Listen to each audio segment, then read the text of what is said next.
Army veteran Latia Suttle, U.S. Navy veteran Daphne Wright, and U.S. Marine Corps veteran Marnisha Mintlow. Always been here, not going anywhere.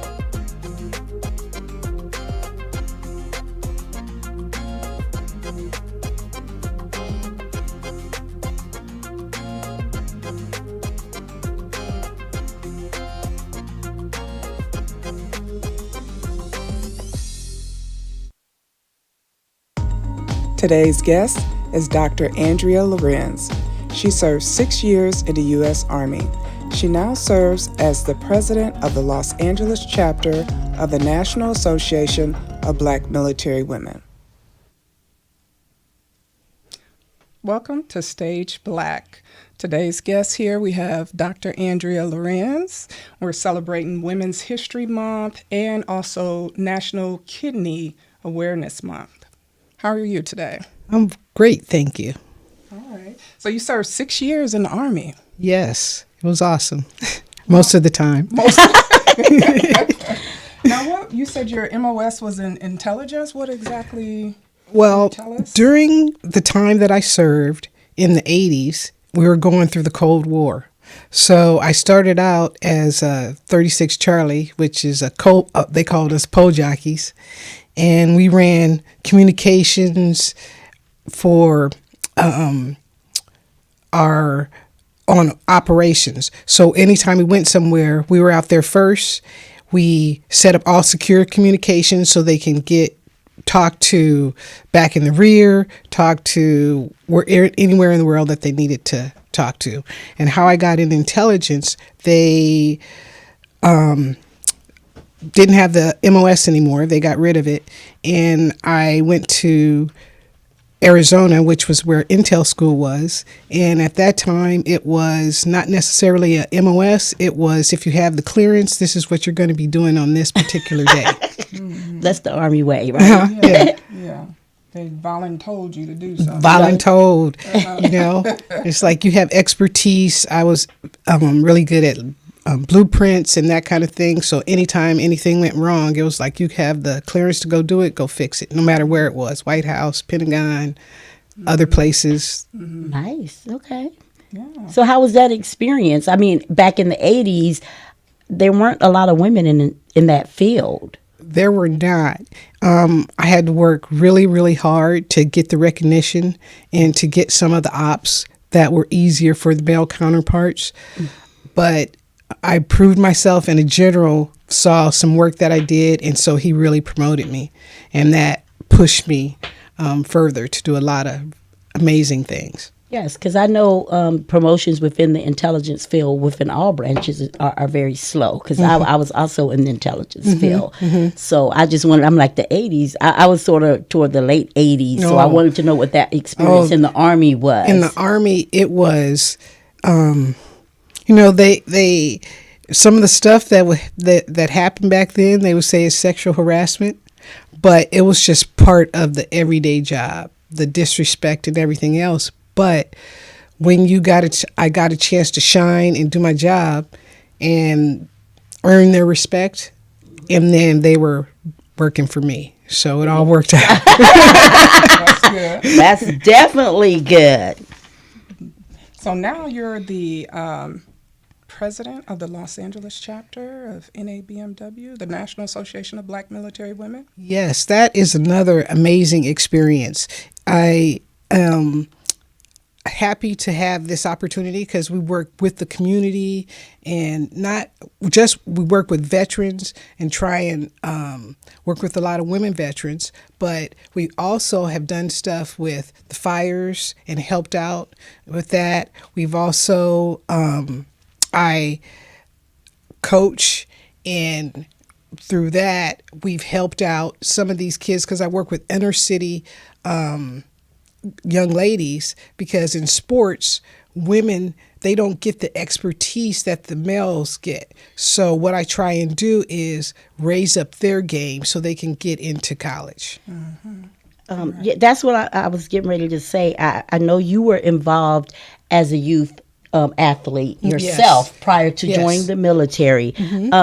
Would you say that your military experience enhanced that, or did you face challenges and then came back to it after you got out?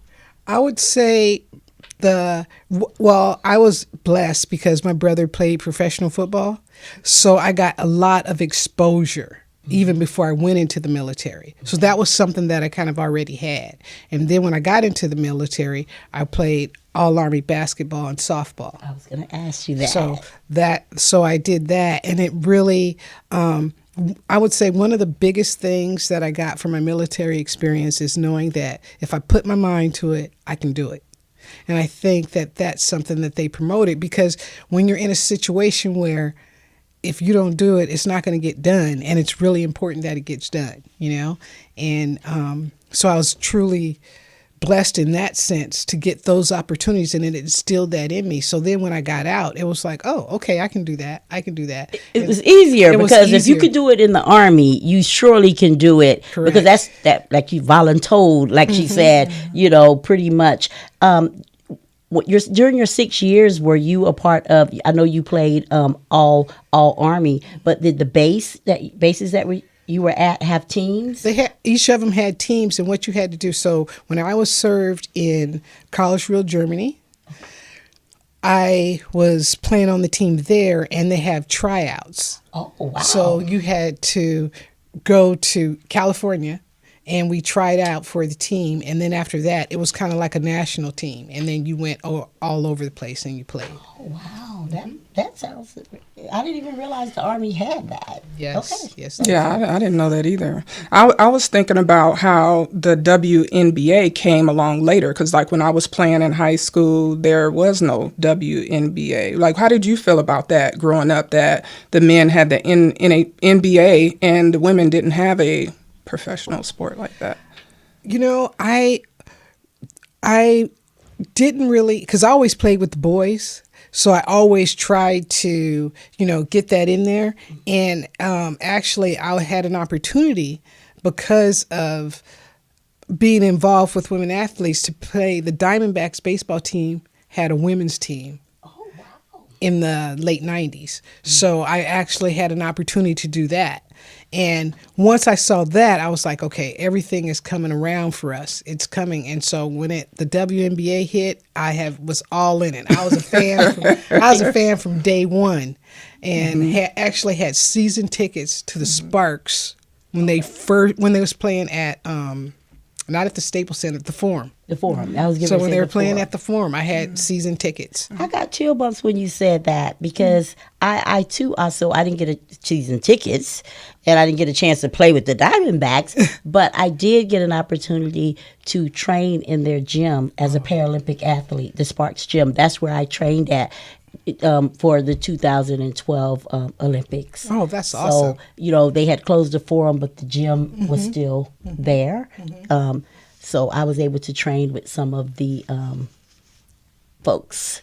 That's such a great experience. Yes, and it's so amazing now that this latest league where they have the 3-on-3, the Unrivaled, it's it's raised all these ladies' games up, but the facilities, they have so many women professional athletes that have put money into it. Serena Williams, Coco Gauff, a lot of professional tennis players and basketball players put money into this league, and it's a women's league. And their facility, they have daycare, they have spa treatments, they have coaching, they have training. So really amazing things that are going on right now with women's sports.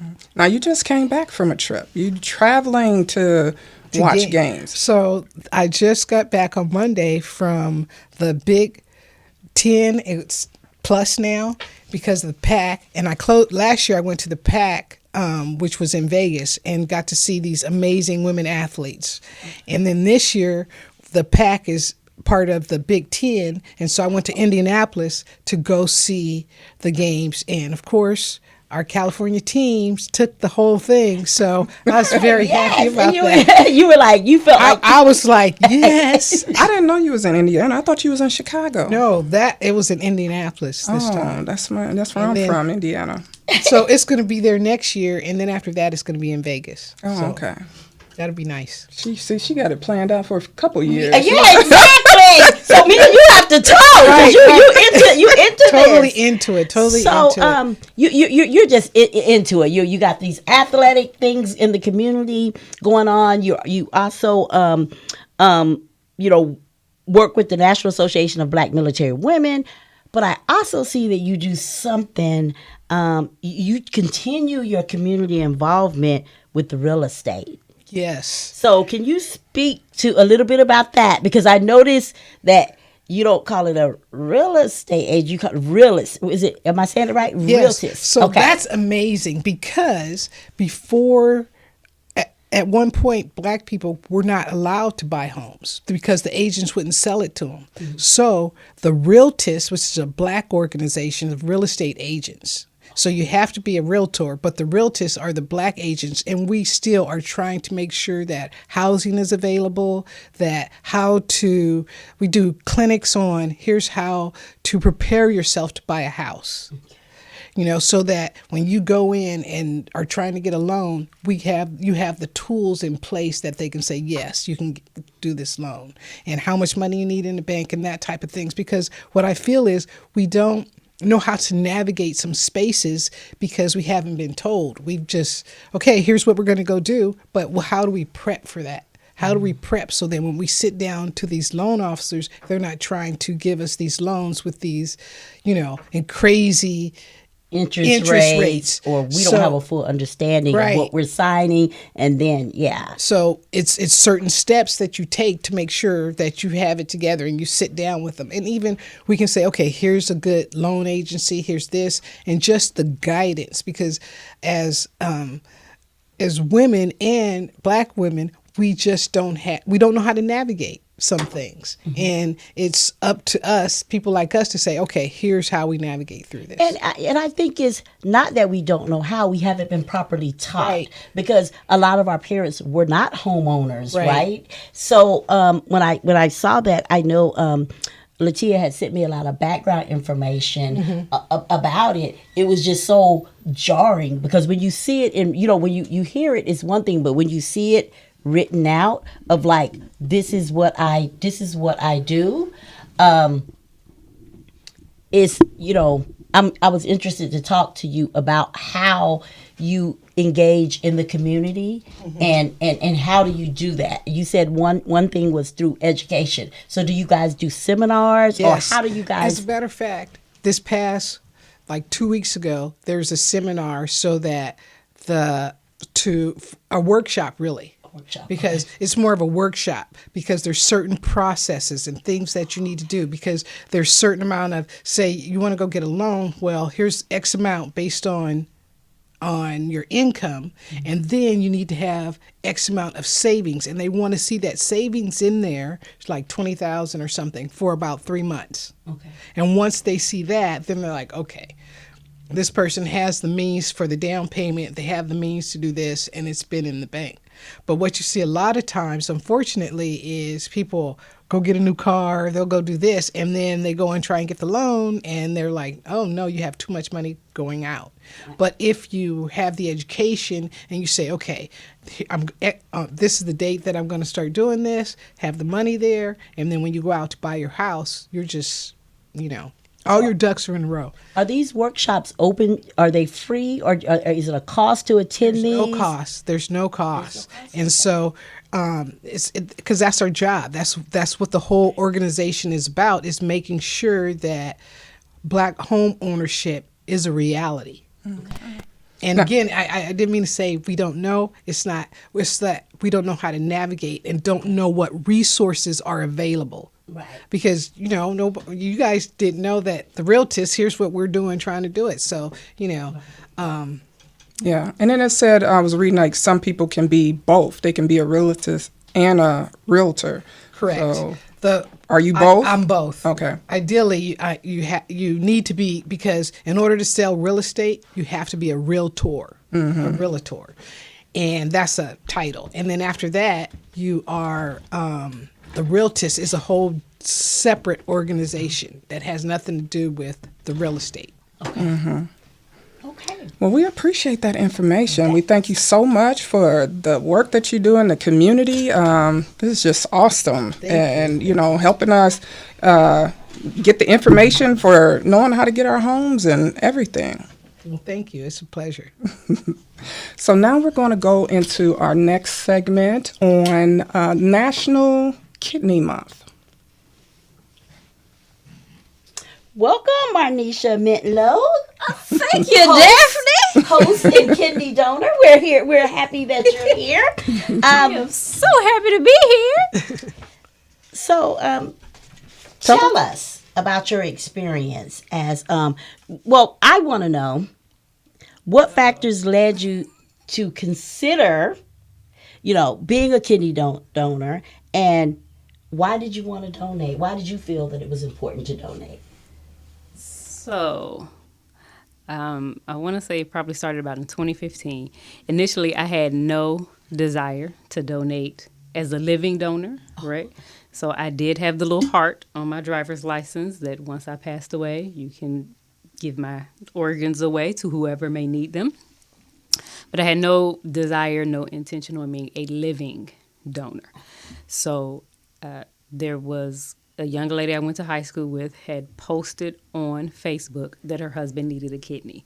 Her husband is like one of the rare kidney disease, like he has diabetes that there's no monitoring for it. You know how some people have to prick their fingers or they have the thing and they monitor their insulin and, oh, I need an apple. He can't do that. His is just like, I do what I want to do. So he got a call. She got a call. He had went into kidney failure, needed a kidney. So they had made a post on Facebook, a Facebook group. He needed a kidney. So I was just praying. I was being a good Christian woman. And I said, Lord, let the donor reveal themselves, so on and so forth. And I heard the Lord tell me to give life. And I laughed and I said, I had a child. He can't be talking to me. So I went on about my daily livings. There was another post she made where she gave the telephone number that you could call to see if you were like a preliminary match. And I was like, ooh, they really need, I said, they putting the stuff out there. Because I had seen other classmates do the same thing. And I, would pray, but never heard nothing. So I was praying again, Lord, let the donor reveal themselves. And I heard it again, clear as day, give life. And I was like, I don't want to. I said, but I'm going to be a good Christian woman. I'm going to do what God said. I'm going to call this number. They're going to tell me no, and I'm going to move on with my life.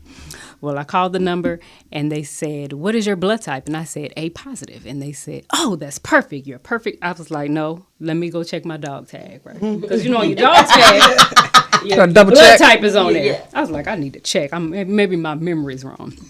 But it was right. So we went through the process. I had to give like 7 vials of blood to preliminary. That was this next step.